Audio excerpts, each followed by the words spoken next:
Hey, this is Ross Payton with Role Playing Public Radio. Today we're playing Termination Shock, a sci-fi RPG by Greg Stolze. And this particular episode is going to be called Everyone Wants to be Mr. Stabs. Fish fear him, women want him, everyone wants to be him. So, which is one of the names of one of our player characters. And I did not come up with, but I wish I had. It's a good name. Tom is going to be playing that. We'll find out who these people are in a second. Greg, do you want to explain a little bit about Termination Shock? Termination Shock is my new, not all that new anymore, but it's a science fiction role-playing game. The premise is that a lot of people in the Earth solar system availed themselves of technologies to make their brains bigger and make themselves more smarter using my version of Handwavium subwaves. They also created super intelligent subwave-based robots that rebelled and tried to kill everybody in order to build more subwave robots. And in the middle of this, a group of aliens came into the solar system unexpectedly, came to Mars and the asteroid belt, which is where the unmodified people lived who weren't able to avail themselves of these technologies, and basically said, get in the ship if you want to live. The big killbot push is coming. And so after this, after getting out of the beyond the termination shock of the Sol system, what they find out is, your solar system is weird. Less than 1% of space has these deformations in it where subwaves work weird, and that's why your robots and your ex-humans were able to get so smart. If they ever leave your solar system, they will lose their cognitive abilities. Out here, though, we can use proper subwaves for faster-than-light, Ansible-enabled cell phone communication.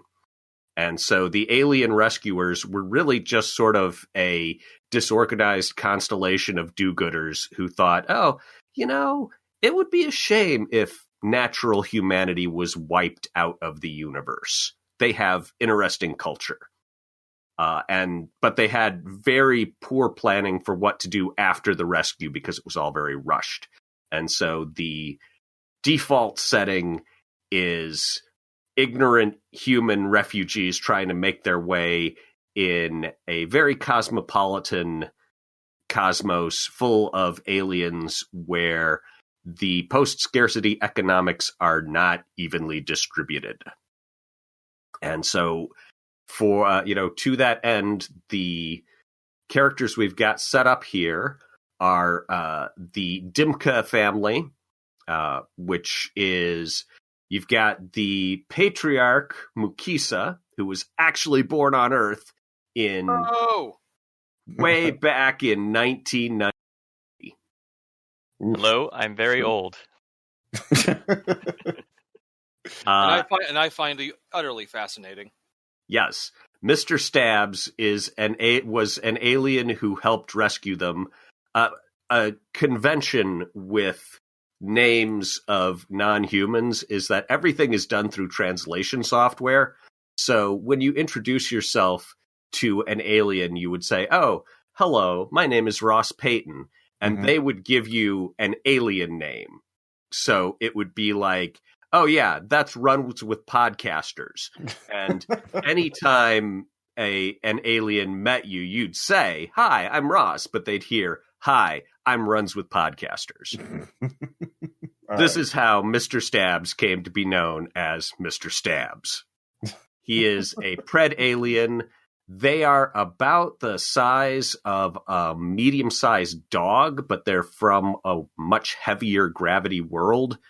They are dense little bundles of violent instincts, and they have this blade mounted in the center of their chests that has a separate cerebral lobe devoted solely to stabbing. So if you get too close, they may have to roll to resist their instincts before they gut you, literally before they think about it. Before they give you the bad hug. Yeah, pretty much. It's like, oh, sorry, that's my stabbing brain. Yep. And there are ways. The easiest way around this is if you have. They also shoot webs, and if you have some of their webs on you, they won't. The stabbing brain will be like, "Oh, that's low priority. It's already entangled," and so it's much easier to not stab something that has been webbed. So if I'm freaking out, I can just go, "Please don't take this personally," and web. So then, let's see the other characters we've got. There are the twins, Revany and John, who are the children of Barry and Melek. Melek, none of you are quite sure how Melek got a spaceship. There was some interaction where she talked to the ship's previous owner, and he just apparently gave it to her. So no one's sure what's going on with that.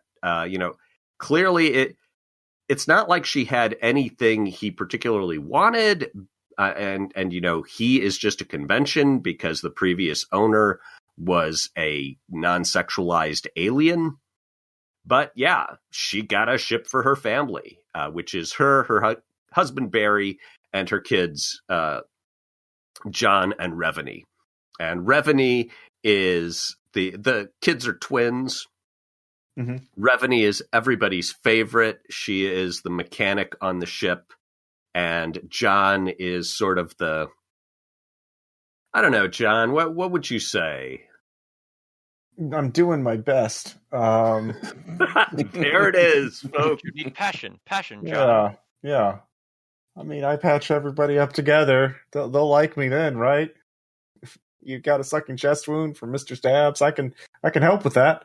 The actual character write-up is that he has the medic permission, basically because he's paid attention and his mother has been teaching him how to do this, and he carries the first aid kit because it has a really cool satchel. I think the write-up actually contains the phrase, "Nobody will be more surprised than you that you actually know what you're doing." Yeah. And the final member of the party is Rollout, who is an artificial intelligence. The way that works is Rollout is their ship, the Far Reacher. It is artificially intelligent, but it can bifurcate its personality and attention, and in fact, very greatly prefers to be in two places at once. It's really only comfortable when it's in two places, but not more than two, but not less than two. And so the three possible places it can exist in consciousness are: one, as the ship itself; two, as the ship's shuttle; or three, as this human-scaled probe that looks like a birthing ball and has a you have a couple clouds of nano-manipulating particles, right? Yes, which I guess we can use to communicate. Yeah, you can talk. You can project. More one, but I've been obviously referred to as the rolling yoga at some point by John or the others. So, and I've been told that I need to be able to participate in daily calisthenics to keep the crew up, which I need them to do because ultimately this planet looks good, but I would prefer them to continue finding more planets because I'm not meant to be grounded. I just can't be. I cannot be grounded to one sphere's gravity. That is wrong. All right. And so the situation, as we, open the curtain on this game, is that you are in orbit, or the Far Reacher is in orbit around the ambitiously named planet of Dimka's world. Barry and Melek went down to explore and, literally plant a flag on a habitable planet. Everyone else stayed up top. The planet is, it's in a pretty obscure back area of space, but according to, you had one highly sophisticated one-use probe that you bombed the planet with, and it came back with atmosphere is an oxygen-nitrogen mix. that is healthy for Preds like Mr. Stabs and humans like Barry, Melik, Mukisa, John, and Revany. Roll out. You don't care. You don't breathe. I just need coolant fluids, and I'm happy with that. So Yeah. you take your oxygen exchange as needed. So you literally ask, like, that's great. Let's breathe. Yeah. So, yeah, Barry and Melik went down to explore.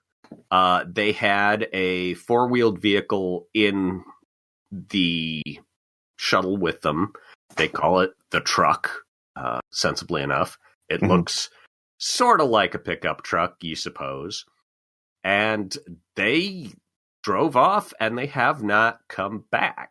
And it has been long enough that it's concerning. Yeah. Barry is the kind of guy who now and again will get distracted by something shiny and just charge off after it, ignoring everything else. But not Melik. Melik was sort of the sensible one. Mm-hmm. And more disturbing, they're not answering their ansibles. Every one of you has an ansible, which is basically, think of it as a base agnostic cell phone. You can literally contact anyone in the cosmos who has an ansible. How many minutes do we get every month? Hey-o. I keep telling you, pricing is not an option here. It's more or less just the network that's time that you take up, which they can be quite angry about if necessary. Yeah, I guess this joke only really lands in capitalist societies, which... I literally don't understand what you're saying, but please tell me more. yeah. It's been outlawed in several solar systems. Okay, Look. Mr. Tabs, so there used to be this commercial on TV where there was a guy who would say, "Can you hear me now?" Mm-hmm. Good. And, well, we moved past those minutes a long time ago. Humanity has evolved past the need for minutes. Well, wait. Well, no. I tell me. Was he heard? This is important. Yes, he was constantly walking, and then he switched providers from one to the other, probably for some economic reason. Or maybe just a deep anxiety, even though he was assured his technology worked, he was forever convinced that it wouldn't. Perhaps a madness from environmental pollution, perhaps? I don't know. Something to think about. But my God, there's so many layers here. yeah. Although, wait, are we in orbit, or have we landed on the surface? You are in orbit, and you only have one shuttle. Mm-hmm. Now, of course, if Rollout chooses to inhabit the shuttle, he can bring it back, refuel it, and y'all can go back down. Okay. Yeah, can we I assume we can get satellite images, or like we can just No. Okay.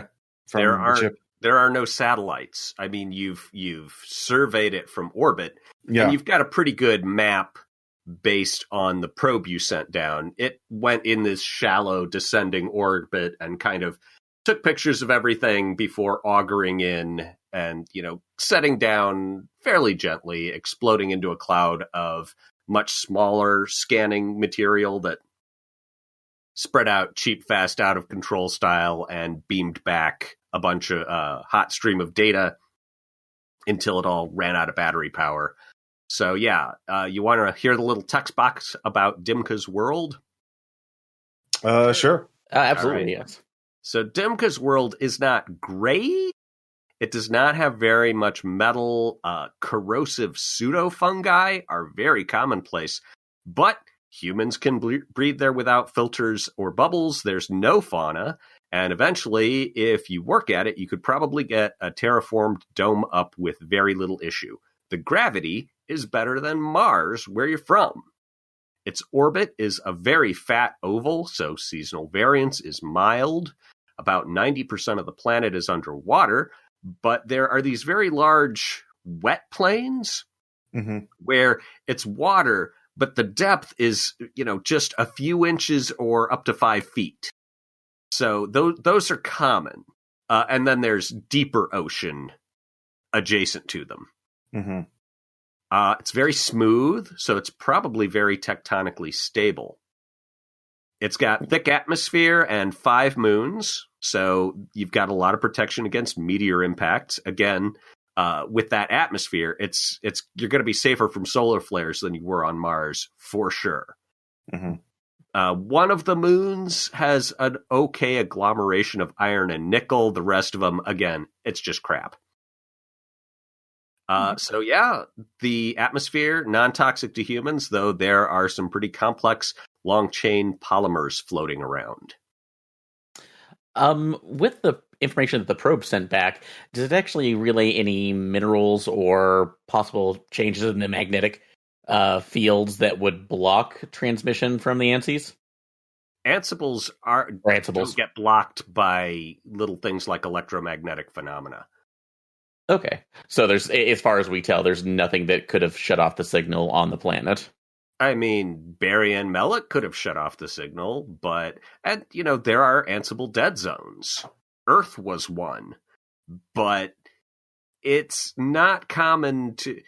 You're not sure if it's even possible to artificially make one, and usually Ansible dead zones are huge. They're measured in parsecs. Okay. So having a planet where you can go from one place where you can use the Ansible in one place and then in another place you can't, that's not a common phenomenon. That's not a phenomenon that anyone has cataloged. Okay. So like either the planet you can use it or you can't. And they've used it before, like when they landed. Yeah. Okay. Yeah. Okay. I mean, Rollout is in Ansible contact with the shuttle. And the shuttle's fine. I mean, it better be fine because you're going to need to bring it back up here if you guys want to do anything other than just abandon your relatives. No, we will. Yeah, well, could you bring the shuttle back? We should probably go and they might have. I don't know. Maybe can the truck survive accidental falling into the deep ocean part? Define survive. Passenger still alive? Sure, maybe, probably. Yeah, you should probably get the shuttle back. They may have fallen into a hole, and they might be unconscious. I don't know. They might be getting eaten by a grue. Yeah, there's any number of. I mean, it's an uncharted planet. Yeah. No, I can absolutely take a look at that. Although, since I am in contact with it, can I check with the systems first to make sure that it's that there aren't any of there hasn't been contact with the corrosive fungus that might have damaged the shuttle? There's contact with corrosive fungus, but not anything that would cause immediate catastrophic damage. It's like the levels around where the shuttle is now, it's roughly like if it had landed in a big puddle of vinegar. Okay. Okay. So it's going to take a long time to take care of that. So, all right. In a couple decades, your shuttle body might be damaged by this, but right now you just perceive it as a mild itch. Okay. So as long as I'm concerned with that, so no, I will check. I will go ahead and, I guess, split myself off one other way to make sure that I can bring the shuttle back. Okay. In one condition. Do I need to make a roll to go ahead and see if I can pilot it successfully back to the Far Reacher? It's easy. I mean, we are not going to have much of an adventure if y'all don't get down to the planet. So it would be churlish of me to make you roll for that. Well, the shell just blew up trying to land this. I accept your challenge. Oh, no. Damn it, that's the fifth arm I've lost this week. Wait, now you will have to roll to land it. And yeah, who's okay? And how are you dividing your consciousness? At least for the ascent, I am going to go ahead and abandon my physical body, the Rolly body, for the moment, so I can at least have full concentration while bringing it back up. And is there an auxiliary system that can take care of most of the Far Reachers systems if I decide to disengage from it? Yeah. If you are in rollout and the shuttle, the Far Reacher is just asleep. Okay.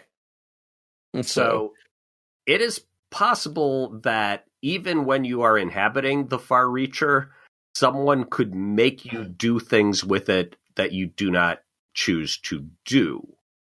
There is still a steering wheel, and the default is you and the pilot cooperate, but it is possible for the pilot to just shut you out, put you in a coma, and run your body like a sled.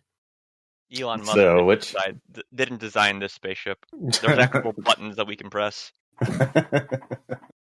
But thankfully, I've given you the benefit of the doubt in showing that I'm not going to fling you into a star, since that would swiftly end my own existence as well. So that's like having you aboard is actually a pleasure for the most part, and I would like to see that continue. Right. But yeah, all right. Yeah, I will go ahead, bring up the shuttle, assess for repairs, and then load up everyone. Yeah, it's going to take a little while to get it back up and refuel it. If someone else wants to use to go over the scanner data and try and do comparisons and contrasts and figure out what it actually means, you can give me a roll. Sure, I will give that a shot. I believe in you, Grandpa. Back in my day, we could operate these scanners ourselves, but I only got a total of 7, so I'm going to assume I don't learn squat. No, you learn partial squat. You are 100% sure you've located their previous landings, 99% sure.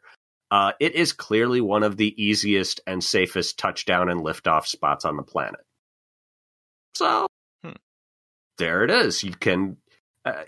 You are very confident that if Rollout became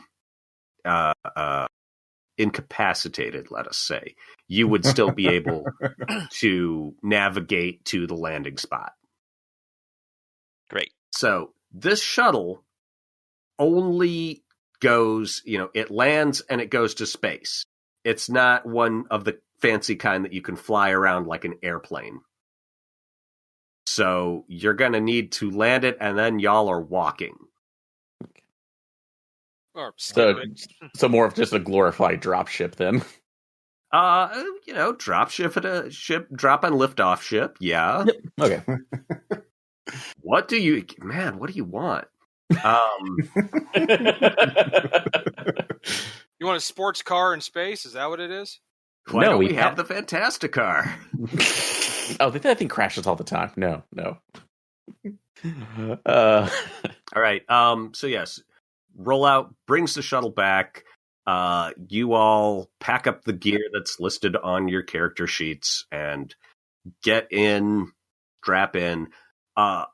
Is Rollout going to land? I think Mr. Stabs has the pilot permission too. I do.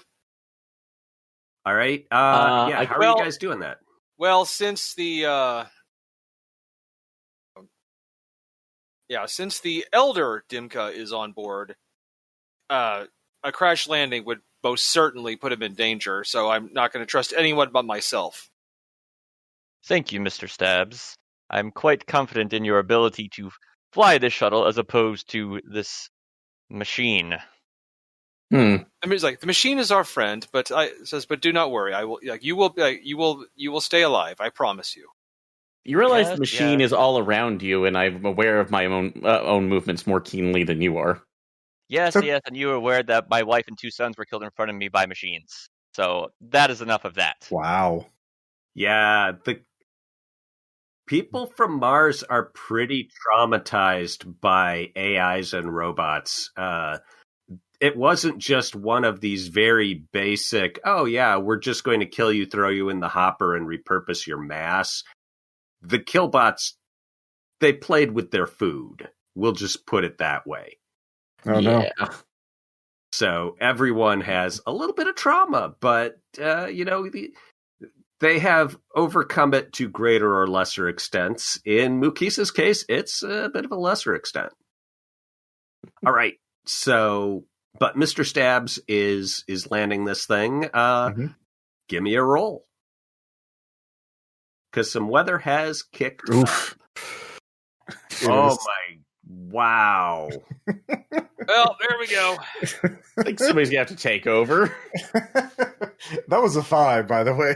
For the Yes, Yeah, no, that's- yeah. As you're coming in, the weather kicks up and it's pretty sudden. It is a rough landing if you want to get back to that spot.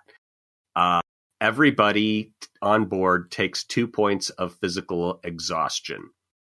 So, okay. You've got different hit point tracks, as you can see. There's intellectual, social, and physical. Mhm. Physical is when you get hurt or tired. If it's just exhaustion, you mark it with mark the box with a single slash. If it's injury, you mark it with an X. Borrowed that from the World of Darkness. You've all seen it. Mm-hmm. Yeah. Is it like an all or nothing thing, or are there like when you hit this percentage of marks or this number of marks, you get a penalty or something? The way it works is when your boxes fill up with either exhaustion or a mixture of exhaustion and injury, you take a minor consequence of my choice. Mm-hmm. And when they are all filled up with injury, you take a major consequence of my choice. There are fail-safes that allow you to pick the consequence instead of having the GM pick it. So intellectual hit points keep track of how well you can apply critical thinking and not get fooled or bamboozled or misled. Physical hit points, they're pretty straightforward. So even if they all fill up with injury, death is only one option. I could just maim you. Aw, thank you. Yeah, I mean, I'm only probably going to kill you if it would be really cool. Yeah. I hear the prosthetics are lovely this time of year. So I can't wait. Yeah, I can't wait to get maimed. You can get some dope-ass prosthetics in this setting. Yeah. So for this right now, because you said they were taking the physical right now, would I take that as well on in lieu of the shuttle? Okay. Oh, you take it to the shuttle body, and you take it also to the squishy ball body. Okay. So it's just kind of sharing right now with that. All right. Ow. And okay, John, you're looking out the viewport. This thing has actual tangible viewpoints as you're shaking and kind of slamming around and wondering, oh, am I going to die trying to rescue my mom and dad? Well, I guess that's at least badass. And you see out on the ocean, way off in the side, something enormous, and it's colored like a parrot and a peacock exploding, blown up in a copper and cobalt and nickel detonation. It's just every color. But then you're in a cloud of more normal water, and then you hit the ground really pretty hard, and everyone's jaws clank. Oof. So, yeah. Does anyone see that? Anyone? No? Anyone see the enormous thing off the port bow? My sensors are currently recalibrating, so I'll have to review the footage if I can think about that. Port? I think port? Yeah, port. I'm more focused on my teeth right now, John. Has your mother been teaching you about dentistry? I can. Do you need some new teeth? We can grow you some teeth. No, I am fine for now, but... Yeah, skitter over to Mukisa like, oh my, I am so sorry. Are you all right? Are you injured? Are you in any way not complete? I am fine, Mr. Stabs. I have no excuse. That was not my best. I am so sorry. I think that's wildly apparent. You shut up. You literally crashed me into a planet, so no, I shall not. I think there's megafauna on their planet. I recall seeing something out the side of the window, but there was some turbulence, so my eyes were not straight. Yeah, your camera connections were getting shaken, and the cameras themselves were moving around on their gimbals, and there was It was a mess. But hey, you're down largely at the last location that you took off from. Woo. Well, I mean, any landing you can walk away from, right? Yes, let's Is walk well, away. it's not necessarily ideal. Ideally, you would be able to walk away in perfect comfort. Okay. Well, remember, we still need to find mom and dad, so we should probably just like get out and look around for clues. Yeah, that's it. Clues, evidence. Yeah. Of course. Yeah, and rollout is the shuttle okay? Can it take off again, or do we need to repair it? Oh yeah, the shuttle is quite robust. It will not suffer a meaningful diminution of function until it is full of exhaustion and has at least 1 point of injury. Okay. So right now it's just 2 points. How many physical hit points does Rollout have? 8. You're fine. You're only a quarter tired. Easy. Easy. Wait, Revenue up on the main ship, or is she down here with us as well? That's a good question. I would like to ask her to stay up on the Far Reacher. Is that okay? So Mukisa asks her to stay. Yes. All right. She is not stoked about that. Doesn't want to be left all alone on the spaceship. But she is not gonna go into extreme argument mode with you. She's not going to try and like play on your feelings and mess with your social hit points. Okay. Can she fly the ship or no? Nope. Oh, okay. But Rollout can. I am aware of that, but I wanted to have someone up there to bring the ship down if we needed it. But if she can't fly, then I don't think there's a reason for her to be up there by herself then. The Far Reacher can't land. Okay. It does not have landing gear. It has a shuttle. Right, okay. I'm sure we could smash it into the ground and park it somehow. Okay, to be fair, it could land once. Yeah. But it's not designed to ever fly again after landing. Okay. So on second thought, let's have her come down because she's good with mechanics in the event that anything breaks, like all right. the truck. So half of Rollout is alone in orbit. All right. Good thing he can't go crazy from being lonely. Good. You have no actual psychological diagnosis of me, so. No, I'm simply saying it as a way of saying I hope that doesn't happen because then we would have a problem. See, now you're making me a nervous flyer. Who could ever imagine a good story about a spaceship that goes crazy and does bad stuff to the people on it? That's so 2001. Hello. I've literally never heard of that happening. What are you talking? Is this an Earth thing? Please tell me. Okay, let's take this outside at least. I'm going to go outside and start looking around. By the way, Rollout, you have totally heard of that happening. Yeah. Artificial intelligences are at least as prone to aberrant thought patterns as biological intelligences. You'd like to think that you're better, but sometimes you just have, an extra go-to 10 line. You wake up from nightmares where you see a 2. Yep. Well, and yes. Consider this. Did Rollout even tell them that it could crash safely, knowing that if you crash, you will never fly again. You will be trapped in one place for the rest of your existence. So, yes, I actually do that. That was part of the general safety briefing, but I was also made sure that they were given ample information to figure out the proper ways to keep us in orbit without crashing. So Revenue's with you, and you can pre-flight check-in. All right, so you get out.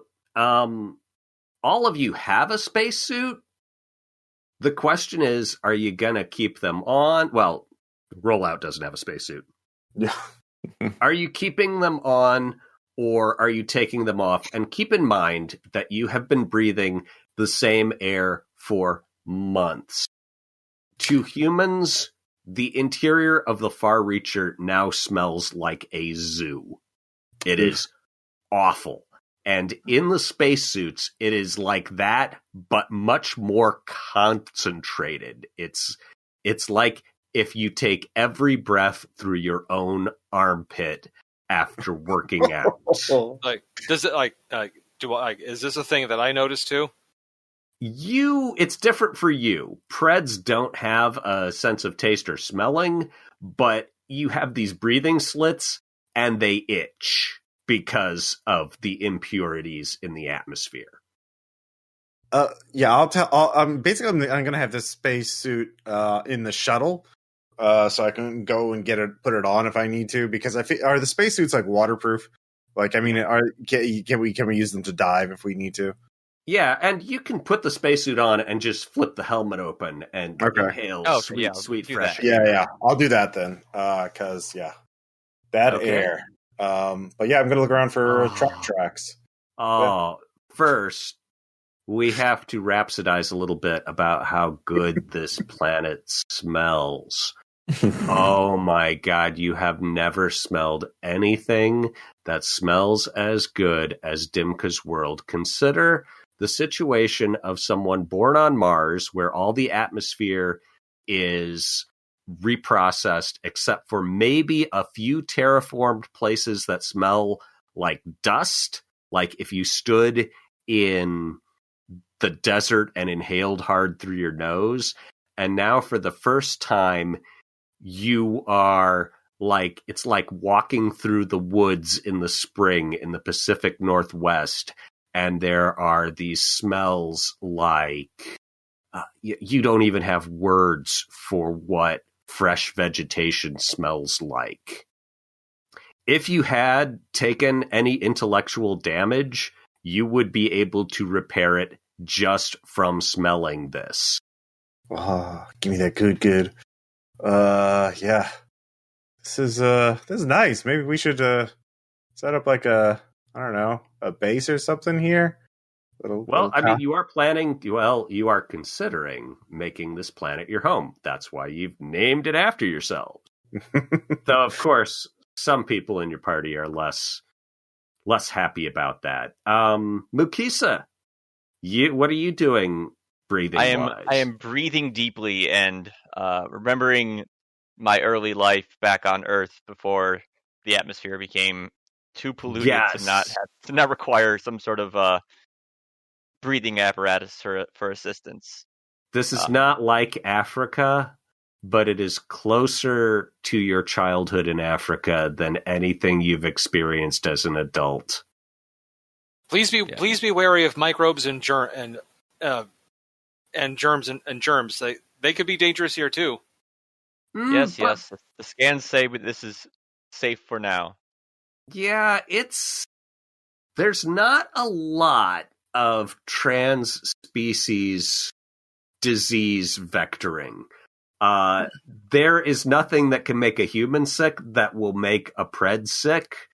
For the same reason that you can't eat the same foods, and if a pred ate a human, you'd just cough it all back up unprocessed. There are fundamental genetic differences. So I'm not worried about myself. I'm not worried about myself getting sick. I'm worried about the most important person on this trip getting sick. Okay. Hey, Mr. Stabs, beat a TN10. And are you opening your helmet and breathing? I am. Okay. Give me that TN10. What will Tom roll? Easy. Okay. There we go.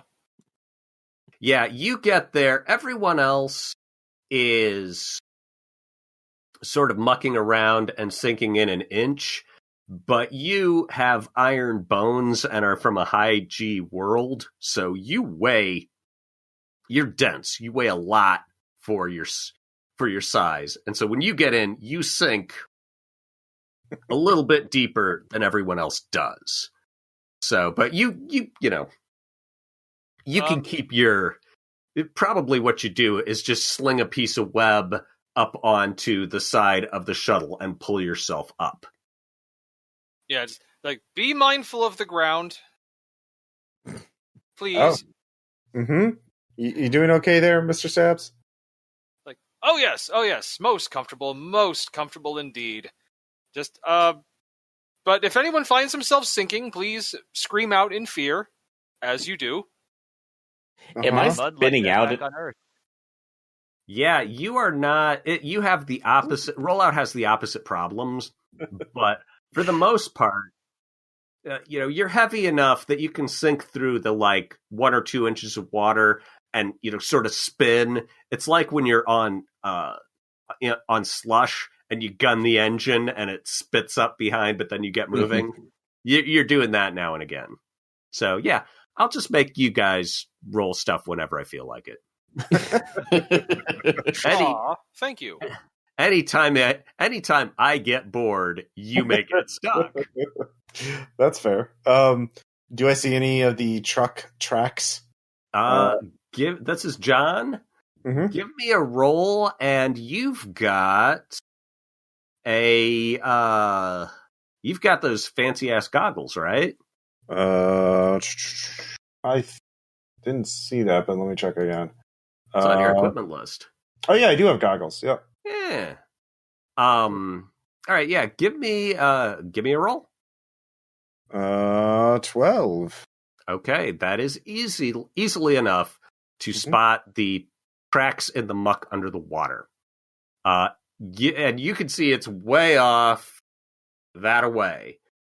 And now that you've sat down, you can see way the hell out to the east, out in the ocean. There, you got the rest of you can see what John was talking about. It is like a thunderstorm as drawn by Lisa Frank. It is crazy. Glorious rainbows. It's amazing. That thing is clearly a mile tall, 2 miles wide. Every color you can imagine just blending and whirling and occasionally getting lit up by lightning. It's the kind of thing that Barry would have been very, very interested in. What? That appears to be the brightest hurricane I've ever seen. What is that? That's I don't know, but let's hope your father didn't fly off like a kite trying to figure it out. Well, it's not where the pickup tracks are pointed. okay. Yeah, the pickup trucks are going that way. Is that like the opposite direction or like off to the side? Off to the side. Okay. Also, Well- you must be wary of your mental state. So please, only positive thoughts on what might have happened. Oh yeah, I'm sure they're fine. I'm sure. Do you guys Excellent. There you go. Let's get a consensus. Did Revany take off her helmet? Take off my helmet. I imagine my twin would. Okay. Yeah, same with if Oh, I it's did this. as well. Okay. So yeah, if Revany's not in question, just assume that she's off on her own looking at her Ansible and poking at it like a millennial with a cell phone. That'll be easy. All right. Is she playing Ansible games? Yeah. You don't know. She is very private about whatever it is she's doing on there. All right. So you are following the pickup tracks, which are submerged but not hard to see. Yeah. I'll point them out to the others and be like, well, let's. And yeah, roll out. You're like, oh yeah, that's the direction they went. And yep. So you have just this long ass walk, and you walk and you walk, and then you walk, and then for a change of pace, you walk. Roll out. Give me a roll. Yes. Can do. 10. Yeah. You get stuck, but you're able to just float. Yeah. At one point, you're kind of mucked up, but you just like, oh, okay, if I just relax here, I'll float and lift out, and then I can very gradually get back to where there's more traction. Mr. Stabs, give me that TN10. Hey, Greg, in the event that there's a tie on our runt dice, how do we decide which is the run? You get to pick, Okay. because that might determine whether you can activate a failsafe or not. Right. Oh, okay. Can I call that? I'll All call that 11. Yeah. Oh, you're just bounding along through here. You know, you're like Wesley in The Princess Bride. You can spot the lightning sand. You're doing fine. And let's see. Yeah, and the humans are doing okay except for Mukisa, because you are pretty freaking old. Yeah. Give me a roll, Mukisa. Tell me what you do. Let's see, that'd be a 14. I'm 70 years old, but I'm trucking it through. Yeah, you swamp. just beat it. You're running on spite and, probably some hardwired biological imperative to preserve your last offspring, and you're just like, and so you got that on the one hand, and on the other hand, this air is like booze. This air feels good in your lungs. You can't remember. It's like making you feel young again. It's making you feel like you felt when you were 50. It's amazing. Yep. All right. It's been 30 years since I've breathed actual real air, and I am just breathing as much of it as I can. Every breath is a gift. All right, and what you guys can see after a fairly long trudge is it looks like it's a forest. And you knew there were, forests, jungle, collection of super ferns. It's a large patch of something that's a vegetable cognate. And you're getting close to the forest's edge, and you can see the trail going into that. But once it gets there, you're going to need another roll. Okay. Is the storm pretty stationary?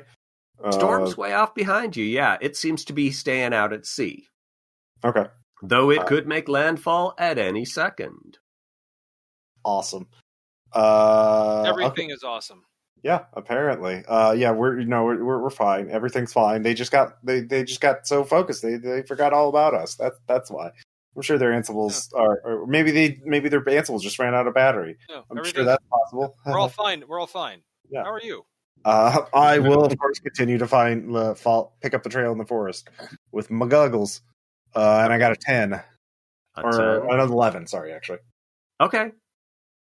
You find the pickup. All right. Inside are both Ansibles. They have been switched off. We found the truck? Yeah. Uh-oh. There is also one helmet. Can I tell whose it is, or is it fairly generic? It's easy to tell whose it is because it has Barry's name on it. Oh, he's given me half these gray hairs, and he's going to give me the rest of these gray hairs. Are the gray hairs a sign of something bad? The gray hairs, as you do not know because you lack any, are from extreme bouts of stress. Mike, you need to de-stress immediately, or all the hair is going to go white. Does it go back once the stress is relieved? Unfortunately, no. Like, who designed you? That is an age-old question that many have talked and died to trying to prove. Like, well, I would try to give you some comfort, but I'm not good at that. So I'm just going to say, think positively. Everything will be fine. I did hear that most biological societies usually believe that their species were formed by committee, or at least that's the joke that I continue to hear. Just the truck itself, does it look like it's still functional, or did it just get stuck in? It's fine. Is there any recording equipment too for it's like a black box equipment or cameras that would have recorded the trip? Nope. I mean, they might have turned on the cameras on their spacesuits, but usually they don't. And if they did, that information would be with their spacesuits. or being relayed through their ansibles, which are here, switched off. Mm. Are they able to switch on the ansibles? Like they didn't can. like run out of battery or anything like that? Battery's fine. Okay. According to the Ansible readout, what's her name? Melix has a full has 99% charge, and Barry's is at a 50% charge, so it will run out of energy in 416 Earth days. Oh, plenty of time. It's fine. I want this technology now. Everyone wants this technology now. It's like Mr. Stabs right now. All Can right. we take? Have they recorded anything on the phones recently, or anything that we can see? No, not even a selfie. I imagine there's like a hail of text messages and missed call reports from us trying to get a hold of them. Once you turn it back on, yolp. All right, so yeah, you can turn those back on. You can start up the pickup. It sparks right up, and Okay. Is the forest dense enough that we can continue to drive the pickup in here, or yeah, I mean, yep. you can weave it in between the bigger super ferns, Mm-hmm. and most of them you can just trample down.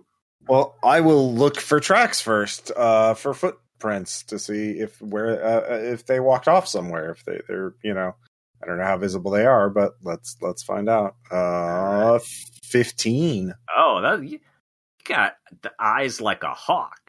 But in this case, it's not the eyes, but your nose that alerts you. You smell a kind of it's like a cinnamony smoke.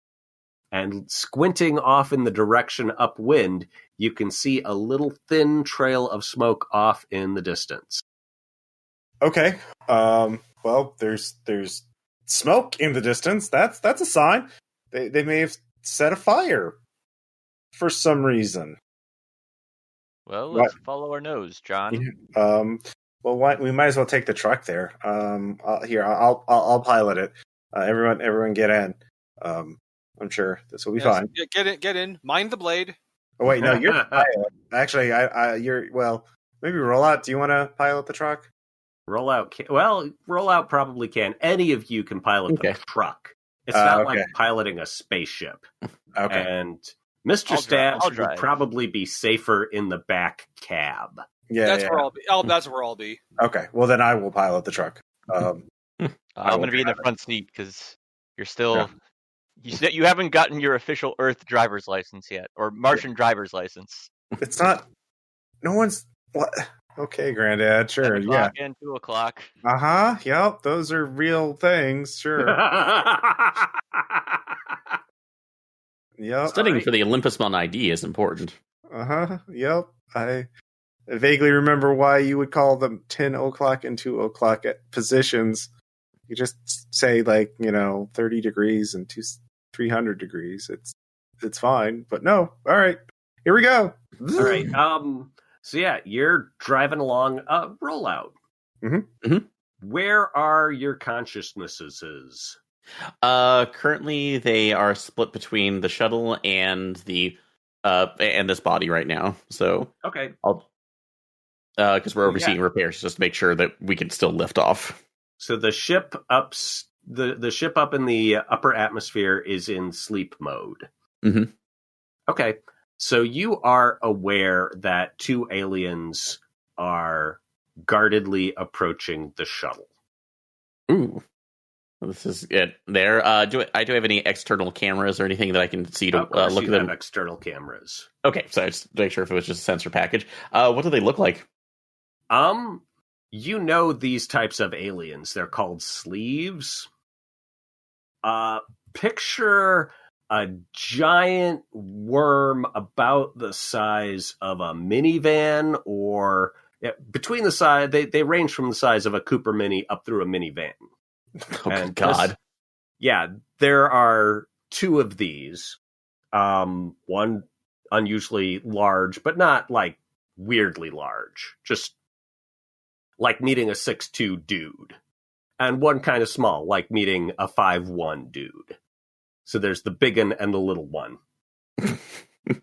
The way they communicate is they are their bodies are covered with tentacles that are bioluminescent, so they can change the colors that their tentacles are glowing, and they basically form letters on themselves. They are a species where the written and spoken word are basically the same thing.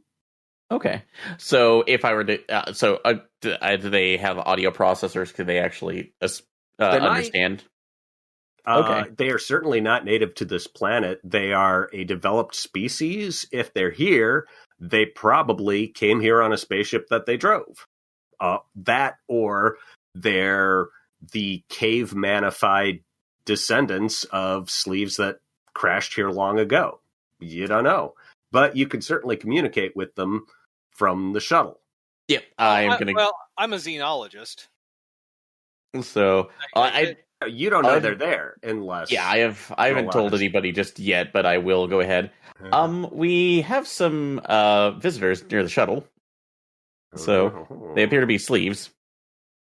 Yeah. Sleeves occasionally exhibit an emotional bias against Preds because of that whole thing where their first contact with an alien species was Preds trying to invade their planet. Oh, in that case, I tucked behind the seat like, would someone like to take the reins here? This may not be a good. Well, I will speak to them since I need to. But that was long ago. Well, yes, but I don't know. But I don't know if they hold grudges. Then I'll leave it out that you are with us at the moment too. But we'll just see what we're here for. I have faith in you. I have faith in you. We're not so different, Mr. Stabs. We're not so different after all. Appreciated. But I'll activate the loudspeakers in the com, or if they have individual comms just going. Both sleeves, that's like approaching the shuttle. This is the primary artificial intelligence for the Far Reacher, a human-based exploration ship. Can you please tell us who you are and what your intentions are? They are coming closer. So the way sleeves move, they have two ways they move. They either roll sideways, or the reason they're named sleeves is they can turn themselves inside out. They're like a continuous... What's the word I'm looking for? Imagine a stretched out donut shape with the donut hole going all the way through, and it can turn. Have you ever... Like a Mobius strip? No, more like a water weenie, if you know what one of those is. Yeah. A torus, I think, or... Yes. Well, an elongated torus. Or a sleeve torn off of a garment, and you could turn it inside out, and then reach through it and turn it inside out again. Mm-hmm. They're like that, only made of giant flesh. Giant glowing flesh. Great. Mm-hmm. Cool. Do they seem to be responding to... Are they responding at all, other than just They come up closer, and the big one is... They're flashing at you in sleeve, which you... A language in which you're fluent, right? Mm-hmm. Yes, so it looks... Since I have the translator, envoy, diplomat options. Yeah. Or permissions. So yeah, you know their dialect and everything. You could even understand their... what do you call it? Their slang and their colloquialisms. Ooh.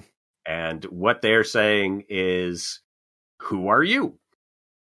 As I mentioned before, we are this is the dropship for an exploration vehicle that is currently surveying this planet. So if there is a claim already staked right now, we are happy. We're really happy to leave, but we would just need to take obtain our crew members before we leave. If you we come here in peace, we have no particular concerns with conquest or conflict.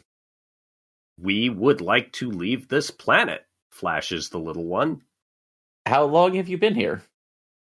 It flashes something that's the equivalent of 2 Earth years. So, did you crash here, or are there any other crew members of your ship? How many crew members would you be needing to take? So, well, I apologize not to seem inhospitable, but we would need more information before we answer that. They are now touching the shuttle.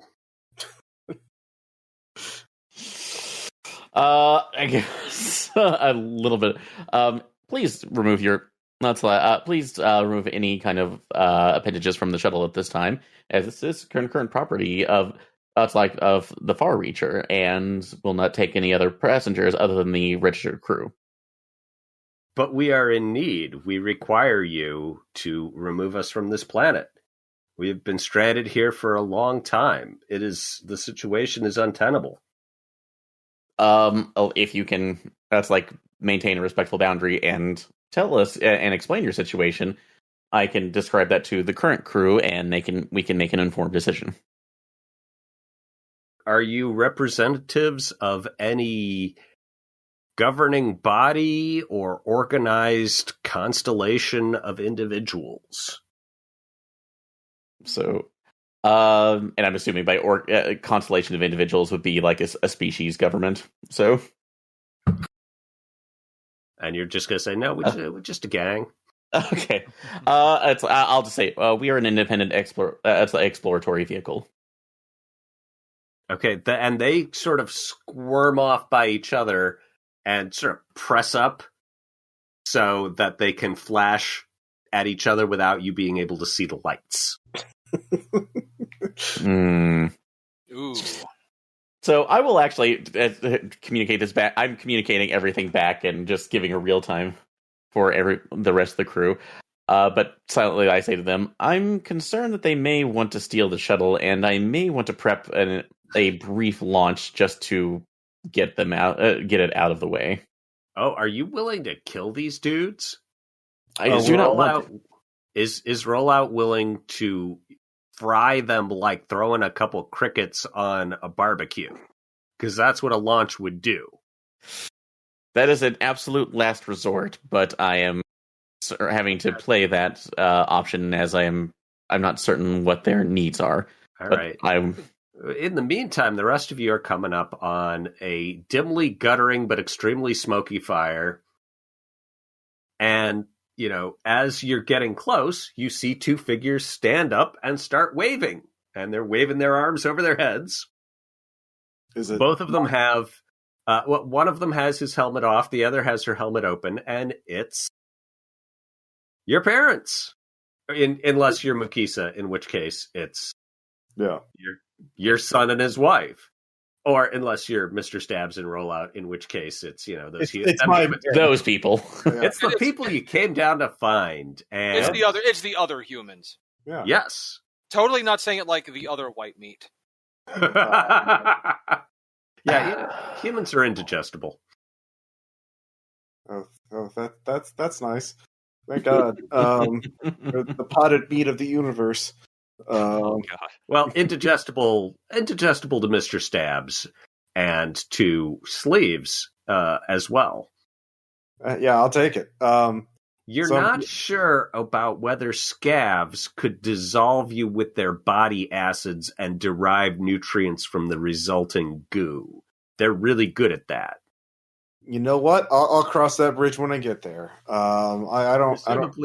Presumably by this time, some scav has tried it on a human, but you don't know what the results are.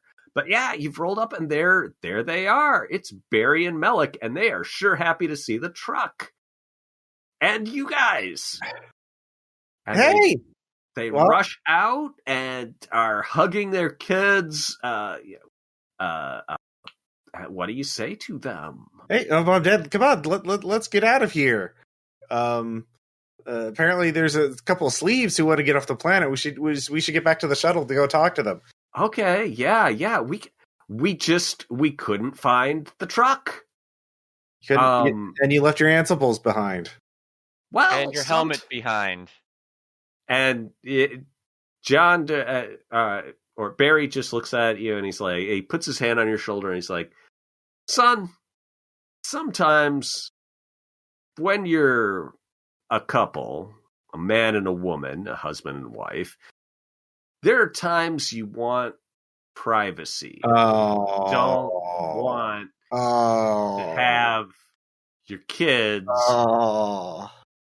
You'll understand when you're older. You could have taken them with you and turned them off. I'm actually just about no. Like, what are you talking about? No, don't. No. They're referring to sexual relations. No, I see. La la la la. Quiet, you, or I'm gonna punch you like a beach ball. I think you've already proven that doesn't stop any of this. Well, it's okay. I've seen many vids that indicate human sexual intercourse. It's weird. Yeah. Okay, let's stop talking about that subject now, and get in the truck and drive. There's some stranded sleeves that need. Okay, yeah. So you have been running around with your helmets off too, says your mother. I mean, the sensor said the air was breathable. Yeah. Oh, you've got your kit. Here, let me show you something. Okay. And she starts, as you two climb in.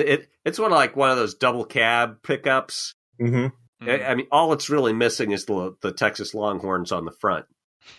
And so she is, has you breathe into the little breath scanner tube, and it's scanning you. And she's like, "Okay, yeah, look. So it feels really great to have the helmet off, right?" Yeah. Well, so here's how much dopamine your brain would normally be producing. You remember what dopamine does, right? Yeah.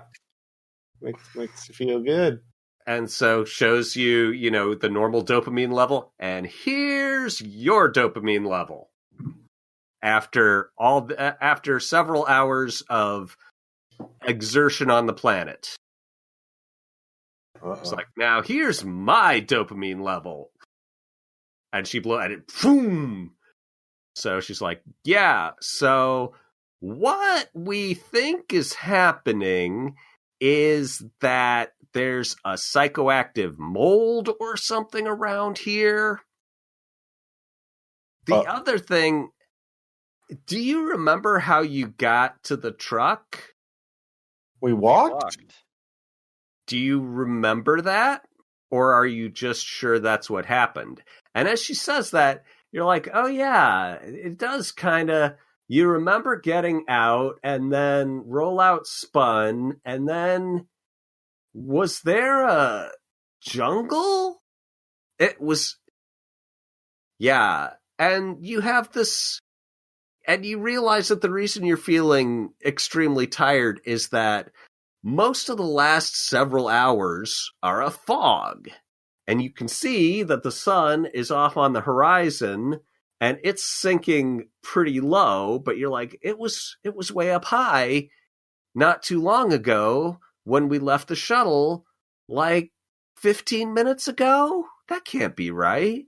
But it wasn't that long ago. What? Yeah. So you see how we lost track of time. Oh, well, we should probably put my helmet on, huh? Yeah, she says. Okay. We may need to see if they are. That's like you should need to flush out any particular spores out of your respiratory system. Well, we can do that in the med bay up on the ship. It's a nice planet, but if this mold is persistent and not, something we can filter out, the inability to transfer things from short-term to long-term memory could be a real issue going forward. Oh, Rollout. Oh dear. Those sleeves have been here for 2 years, allegedly. Yeah, and but their biology is different. Mr. Stabs can remember, it's not, he doesn't have like photographic memory. That's not a species trait, but he remembers the journey here in as much detail as he remembers any series of recent hours. Hmm. Of course, his brain is a torus and has 3 lobes. It's fine. It's one of those biological differences, like his bones being made of hemocritic iron. Okay, well, Hey. Well, like it's not weird. I don't know why you respond like that. yeah, I guess weird is relative. I mean, that's a valid point, Mr. Stabs. Your dad's like, there could be a market for this. I mean, yeah. I mean, it feels really good. Sure. And Kenya laughs and laughs, and she's like, you're suggesting that we become interstellar drug peddlers. That's so Barry. Well, it's not the worst idea. I mean, well, it probably would be a lucrative business, but that would probably make us outlaws in several systems. There's not a whole lot of what you would call laws. The question is, can you think of any bad outcomes that might result from introducing a spore that prevents memories from going from short-term to long-term memory? It's, there's not a whole lot of, well, there are a few, for medical procedures that you don't want to remember you had to go through. You might want that. But other than that, what your understanding of history from movies and true crime podcasts suggests that there are mainly negative applications for memory clogging drugs. Yeah. Well, we can discuss all this. I mean, I'm sure you took some samples. Let's just get some quick samples, and we can analyze it on the ship. I got samples all over the place. Yeah, let's just get out back at the shuttle. Exhale into this vial. Yeah. We got samples for days. Yeah, let's have this conversation in the truck. Ross, do you have a rim shot sound effect that you can splice in? Yeah, I'll be making a note. I'm just thinking, throughout. Mm-hmm. All right, so back at Rollout, give me a roll. Beat a 10. Beat a 10, okay. Hopefully I can beat a 10. I'm believing you, Aaron. Thank you. That's going to be a 9. Close, yeah. So close. You don't know what is happening to the sleeves. They were side by side and and then suddenly they sort of their tentacles started intertwining and they started reorienting till they were end to end. And then some piece of machinery that one of them was holding inside its body, which is a thing they do, kind of came out the back, and then the other one rolls away and is splashing water on the first and flashing, no, it's not safe here. It's not safe here. We're in danger. We could get trapped. And the other one sort of backs up and sucks its piece of machinery back inside itself. And then they both roll over to you. And instead of interacting with you, they are attempting to access your cybernetic core. Oh, dear. It's not great. Does the shuttle have any kind of defenses on it, or actually, in this case, I guess it would be an oppose roll to oppose their access? Yes. Okay. What is protecting the shuttle? That would be you. All right. Well, time to send a feedback loop if I can. All right. Let's see how they do. Oh my god. Yeah. I'm afraid they rolled super well, and you get what? Okay, let's see. Come on. Ross Dicebot is not cooperating. And Dicebot wants blood tonight. Cruel ass Dicebot wants robot blood. Yep. Blood for the blood god. Mm-hmm. All right, let me see what happens here. Okay. All right. Yeah. Your consciousness is now in the ship and in rollout. Oh, so I've been forced out of the... They have successfully booted you from the shuttle. Just... so this sphere shakes a little bit. I'm no longer in control of the shuttle. This is this is a problem. The other, it's like the tours, the sleeves are attempting to board, and they may already have control over the ship. You can see you've now gotten through the jungle, and you are tearing across the plains. You can also see the storm way the hell off in the distance, but that's pretty much just backdrop at this point, because I assume your biggest concern is not getting stranded like these two amoral glowworms. I very much want to stab them badly. All right. So yeah, you guys are barreling up in the truck. And all right. What is your plan? Are you just charging in? Who's at the wheel? I'll drive. Yeah. All right. Oh, Mukisa's gonna drive? I would have thought he might want to get out that object that he acquired. Oh, well, yes.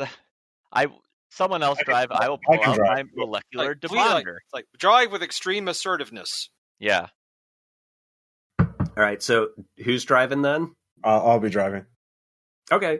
So yeah, you know what the debonder's range. The debonder is a pretty sweet piece of kit. And yeah, you guys are barreling up. You can see that they are on the outside continuing to tinker. They are probably trying to hack the door lock. What do y'all do? I'm gonna do a sick, like spin, like Tokyo Drift kind of into, so that Mukasa has the best possible shot on them. Okay. And stop the truck so that he has a stable shot. So yeah. All right. And Mukisa, are you shooting them? I'm gonna dial the gun back to injury, not the regular setting. So, okay. Well, it'll still peel off. They don't have any armor, so it won't do that. But okay. I'm trying to remember, what does the molecular debonder do? So the molecular debonder permanently removes armor equal to the lowest die in my roll. Then it does injury equal to the lowest die. Then it permanently removes 1 physical HP from the target. Okay, so yeah, you can do the thing where you don't burn out a chunk of their body if you wish. Yeah, so I'll dial it back and just do a warning shot of sorts. A warning shot that will merely. Oh, what you got a 5? Mm-hmm. Yep. Okay. Yeah. What I'm gonna let you do is, because John is trying to set you up for the sweetest possible shot. John, roll your harmony, and you can give that to Mukisa. Okay. And my harmony is the D10, so let's. This could work. Yeah, let's find out. All they're doing is dodging, which means that instead of having to beat their roll, you have to beat a 12. All right, I added. Which you do not. Yeah. All right, so you just fire, and it sizzles through the water beside them, because you're being pretty careful not to take a piece out of the shuttle. They are now taking, they have moved behind the shuttle for cover, and one of them, they are extruding what look like the barrels of weapons through the apertures that are facing you, and they're flashing at you. Stay back, aliens! This shuttle is ours now. Mr. Stabs? Yes. Is that a metaphorical kind of stab, or is that a literal kind of stab? You've seen Mr. Stabs go to town. Okay, well, He John, parted out a killbot in hand-to-hand combat. I'm just gonna look. I'm just like, just close your eyes, child. And you've got the plasma thing on your spacesuit, right? Yep. Yeah. All right. So Mr. Stabs is doing. You could try and pull the truck around and squish one of them up against the shuttle. Yeah. Right. Yeah, Mukisa that'll get Mr. Stabs really close too. So I don't see what's wrong. I don't see what's wrong with this idea. It's a lovely idea. Are you going against the big one or the little one? I'm gonna ram the big one because he's a bigger target. Okay. Yeah. Give me a roll. They are shooting at you. Or actually, seeing Mr. Stabs in there. One of them's shooting at Mr. Stabs. One of them's shooting at Mukisa. Okay. Wow, their luck just ran out. All right. So who got the highest pair of dice? I got a 10 to ram one with the truck. Okay, and that was the big one? Yep. Yep, that will work, but does anyone have a result higher than an 8? Mukisa, you're shooting. What'd you get? Oh, sorry, I thought Mr. Stab was doing something. Let's see here. You all roll at once, and then whoever has the highest roll acts first. I had a 9 on my shoot. Okay. And Stabs? I got an 8. Okay, so it's John got a 10. All right, so the way this plays out is that you spin around and plow into this thing. What was... All right, so with a truck... This is... Yeah, I'm going to say it does... adds to injury. So you squeeze him pretty good. But he's big. He's not as big as the truck, but he's big. All right, so that was result 10. Someone had a 9. Yes, that was me. My runt die was 1. So Okay. 1 damage, I guess. All right. Yep. And you were at which one were you aiming at? Which one is tinkering with the ship? The small one? They or the both large were. one? Oh, okay. Let's go the small one. Okay. So yeah, zap, and one of its tentacles explodes, which is basically what molecular debonders do. And then Stabs, you got a 9? 8. Oh, an 8. Okay. So you can only attack the big one. That was my plan. Okay. You go at it, and what's the write-up on your plasma blade, Dealey? It is not. See, I don't see it. I don't see it on here. It's gears the combat spacesuit. Oh, wait, here we go. Switched on. You decrease armor by the amount on your lowest die, then do that much injury. Okay. So yeah, and what was your runt die? 2. Oof. So yeah, you just hop off this guy and but as you're doing this, the other one curls around and fires a bolt of lightning basically at you. So you take a point of exhaustion to your intellectual HP, and you take a point of physical injury. Oh, but you've got your spacesuit's got armor, right? Yeah.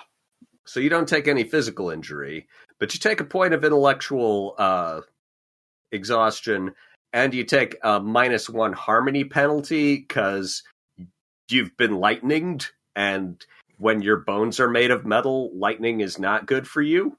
Do I go flying? Do I go flying off? No, you just got shocked. All right, loud ear, guessing an ear-piercing screech. Rollout. You're seeing all this violence, and you're going to have to take a point of let's see, is it intellectual or social damage that you take when you disobey your pacifistic commands? Let me look it up. But yeah, you're designed to be a peaceful being, and this is not a peaceful scene. And you are, to some extent, contributing, albeit unwillingly, to it. Is it a core command? Yep, it's a core command. You take a point of exhaustion to intellectual HP. At least that's what it says on its dossier. Yep. There you go. Yeah, this is not what you were built for. Oh no. You are not okay with this scene. So okay, what are you doing? You guys going to continue to press the attack? The big one is oozing and steaming. Mr.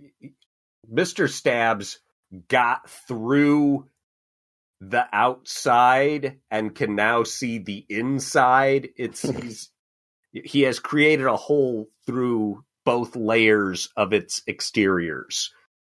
It's layers upon layers. And yeah, it's flashing a lot of stuff. So yeah, what are you guys doing? I turned up the dial. So I don't want them to. Is the smaller one still trying to get in, or has it been effectively dealt with? They have been well distracted from their attempt to get in by attempted vehicular homicide and a little death cricket jumping on them, stabbing them with little plasma enhanced weaponry. Okay, yeah. Figure out. They are no lot. The little one is going to continue to try and shoot you. The big one is flashing something, and your ansibles are translating it as, "I surrender. I'm just desperate to get off this terrible, soggy rock. Please don't hurt me anymore. Please, please stop. I surrender." I'm willing to accept it. Roll away from the ship. Drop your weapons. All right. So yeah, John, give me a roll to command it to drop its weapons. Okay. Mukisa, were you still shooting? You said the small one's still trying to shoot at me, right? The small one is. Well, no, the small one is still trying to shoot Mr. Stabs. Oh, because it's a rich combination of racism and just saw him poke a hole in my mate. So there's really no part of the little one that is inclined to give Stabs the benefit of the doubt at this point. But there's a lot going on. There's a lot going on. I will attempt to shoot at it. Okay, so you're shooting the little one. With still on injury. I don't want to hit the ship. Okay, yeah. Nope. With a molecular debonder, aka a disintegrator ray, you still might damage the ship. Yeah. Oh, I think it's hit my fail safe. It'll probably still fly. You've got Reveney, who is huddled in the back seat whimpering. She can probably repair any damage. She's got her kit. She's got her tools. So my failsafe is Mullish, which is if I fail a die roll and my harmony die is my lowest, I can immediately try to do the thing.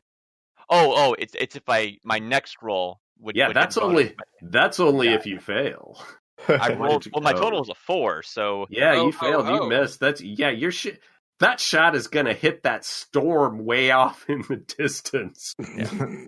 It's just like. Rollout, what are you doing? You could. So what I'm going to do is, since I can't really just yell over them, that I'm going to go ahead and I'm going to take. You don't have to yell. You have a little hologram projector. You could flash up a sign that says "Surrender, Dorothy. We will murder you." Okay, I did know that too. So I will. I can't control Mr. Stabs when he gets like this. Please surrender. I don't want to have to see that again. Oh, no, I will bring up another one saying, he's not going to stop until you're surrendered. Your friend wants to stop. Please stop. Okay. Please. And Please. the great thing about panicked negotiations with sleeves is that because they communicate impulses of light, you can actually get like a whole paragraph of argumentation broadcast to them in the time that it takes humans relying on sounds to say something like, drop the rod or I'll kill you. Yeah, I figure I have my display is basically doing the full light display from Third Encounters at high speed, just going, stop that, please, stop it, no. All right, give me a roll. All right. And hopefully this will be going, since I have a plus diplomat on my permission, so, like, please. That just Let's lets work you with do it. Okay, just You would need a failsafe or an exploit. What you would need would be an exploit to amplify the effect okay. of a success, or a failsafe to mitigate the result of a failure, possibly to the point of letting you re-roll. Okay. But okay, did any of you get anything better than an 11? Are you rolling again? This is for. Let me see if I've got what everyone's doing right. John is yelling surrender, and his Ansible is translating it. Mm-hmm. Mr. Stabs, you were going to continue gouging. Well, I mean, I would like to, to jump on and then have it pointed, essentially doing just a twitch is all it's going to take for me to do something very bad to you if you don't knock it off. Oh, make an aggro check. Okay. What's the difficulty to resist going aggro on someone who's a real jerk? Known pain in the ass. Yeah, that's the one. How about a 14? Okay. Target number, yeah, 14. All right, so you are able to hold back your foreprong. You're literally, your other limb, the web hook, has come down and grabbed it by the back, and your the chelicerae around your mouth are holding it, but it's like jerking at it. So okay, I'm doing it. It's my species equivalent of I want to kill you so badly I can barely contain myself. So yeah, give your roll your harmony die and cooperate with John, because you do make him want to surrender. The moisture in the atmosphere is sending little actinic crackles off the plasma spheres embedded on the blade. Okay, it's alarming. Yeah, no. Well, I rolled a 10 on my surrender. Get them to surrender check. Okay, which one of those dice was the harmony die? The 7, the highest. 7. Yeah, that was the highest. Okay. Mr. Stabs, can you what's your harmony die is a 10. Did you roll a 10? I did not roll the 10. No, it actually was yeah, I did. Well, I mean, are you talking about but his it's a previous 1. roll? Okay, so it's all a rich broth. And what did your result? John's result was a 10. Mm-hmm. Yeah. The big one coughs up its gun. You can see the tentacles on the inside just hand over hand, expelling this thing, and it falls into the ground. But nobody got anything higher than an 11, huh? No, I had a 6 on mine. Okay. Unfortunately, the little one is not persuaded and shoots Mr. Stabs for 3 points of injury and 3 intellectual hit points. Oh, it's only 2 points of injury, again, because of your armored spacesuit. But that really hurts. Look, we don't want to kill you, please. All right. Stop. All right. I don't know. Yeah. Yeah, the next round, it sees its partner spit the gun out, and it's flashing stuff, just give up, just give up. And it takes a couple rolls away and starts flashing at you, I'll give you the gun if you promise to take us to an inhabited system. Yeah, I mean that's fine, right? Right, Grandpa? Well, why I are you, just wanted why their are you story asking first. Grandpa? What? Well, I assume. I mean, Yeah, Melik says that sounds fine, and she's got her Ansible and is like, "We accept your surrender once you give us the gun." And it says, "You will keep the Pred away from us." well, I mean, yeah, obviously, like. And Yeah, I hope they do surrender. Because at this point, I got like that music from Kill Bill going on in my head. yeah, you can climb off the big one if you want. It's pretty bashed up. Of course, you're pretty bashed up too, and you're going to take a -3 to your. Oh wait, just a standard -1 harmony because you're still all electrically jangled. So it spits its gun out. You back off, and they allow rollout access to the shuttle again. Okay. So I will go ahead and take a point of mental exhaustion just to split myself 3 ways because I do not want to be split up unaware on any of the ships right now. It's so unpleasant. But yeah, the ship in orbit is fine. You've got a great view of that crazy thing going on in the ocean. The sensors on the ship are fine, but not the best. I mean, you can tell there's a thermal buildup, and now you also looking and knowing that there's a crashed spaceship somewhere near here. Yeah, you can see it. Okay, so that's does it probably their ship? And just silly question, but given what we can bring out on sensors, does it look like it's concurrent with the time frame that they've given us, that they've been here for years and a couple years? There is nothing you can see in that crater that is inconsistent with spaceship crash here 2 years ago. Okay, good. So, and as we're loading it up right now, I'll say through the roller body, just if you had waited half a second, a certain amount of time for our primary crew to come back, we've been happy to discuss this with you. And they're just, they're flashing at you. We couldn't take that chance. We've been here too long. So we're sorry. We recognize that you're probably very angry with us, but we would have come back for you. We just didn't want to have to beg to get off the planet. I honestly, I cannot speak for the other crew, but I'm not angry. I just have to follow protocols of self-preservation, and part of that too is not allowing essential equipment to be taken. So, Mukisa, are you angry? Yeah. Even though my family was saved by aliens, I'm still kind of suspicious about them. This proves my theory that aliens always want something in return for quote-unquote rescue or quote-unquote help. So I'm going to just pump them for all the information I can before we even get off this planet. I asked them what they know about the big swirly cloud storm. Okay. What they know about that is that it comes up every few years. It's some kind of fungal superstorm that, all right, let me see if I can find what I wrote about this when I wrote this ages ago.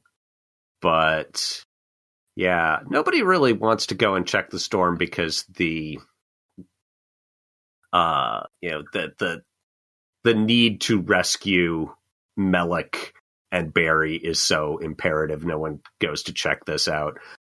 What they tell you is a giant fungal supersystem of tens of thousands of interrelated and independent species undergo this periodic mass discharge of spores.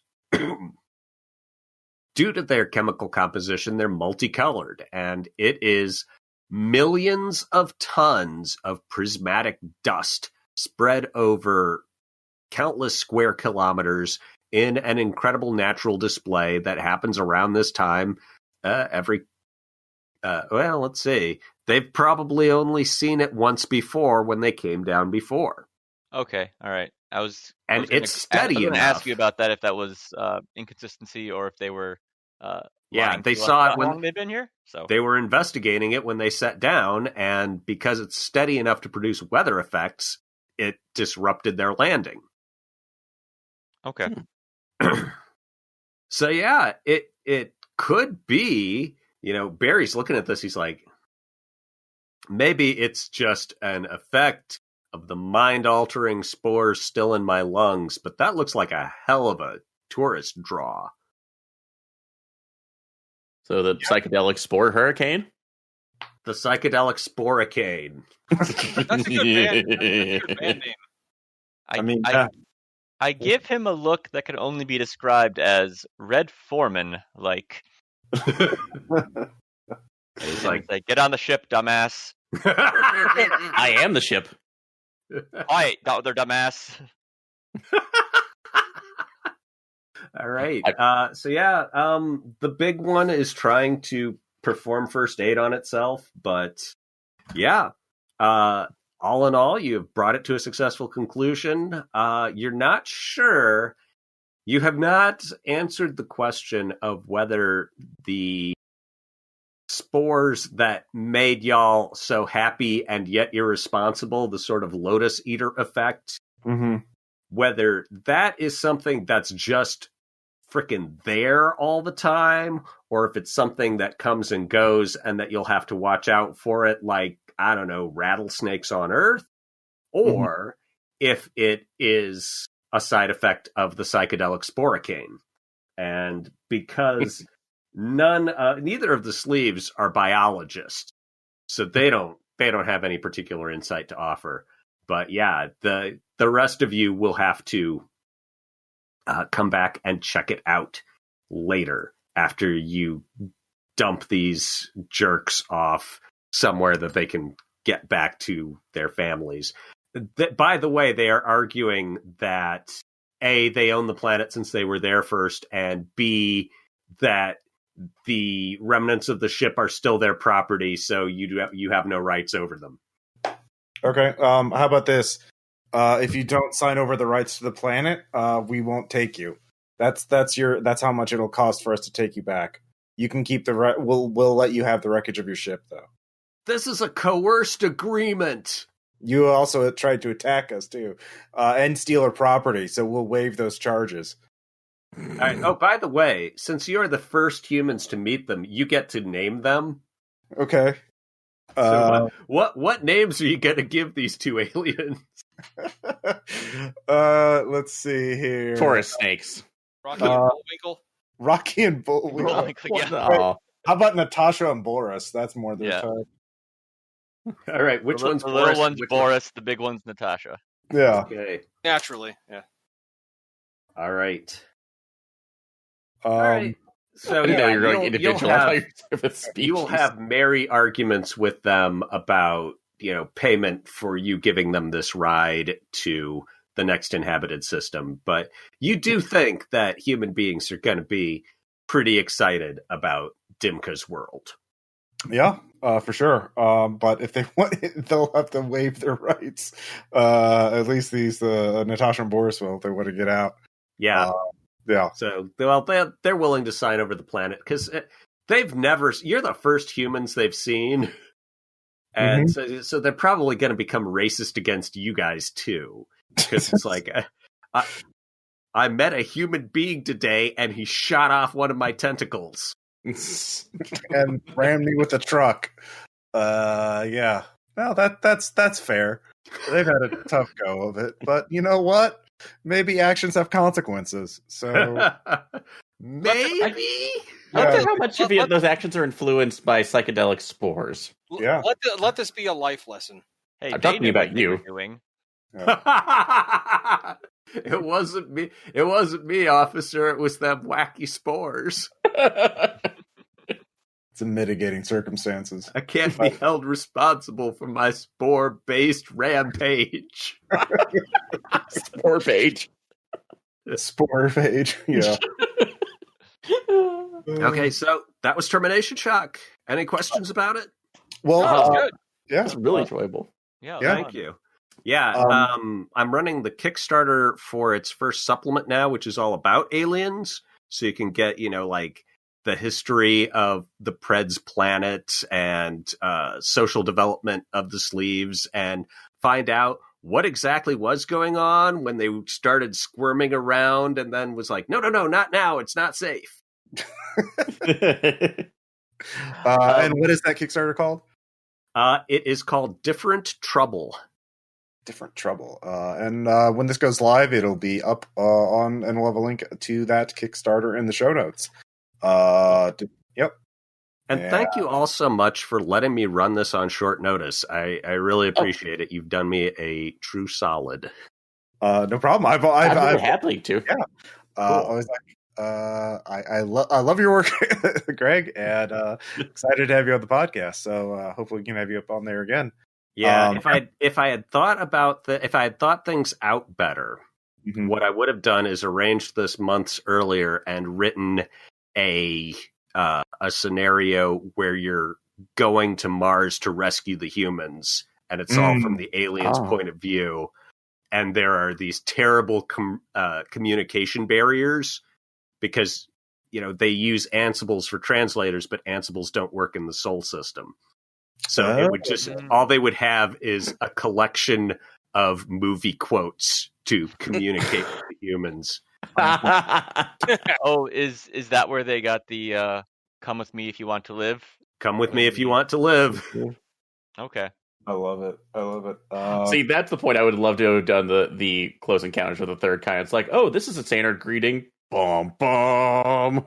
Why didn't they understand it? Bah, bah. Maybe it's a different language. So, all right. Yeah. Okay. Thanks a lot, and I should probably shut down my recording on my end. All right, I'll do the same.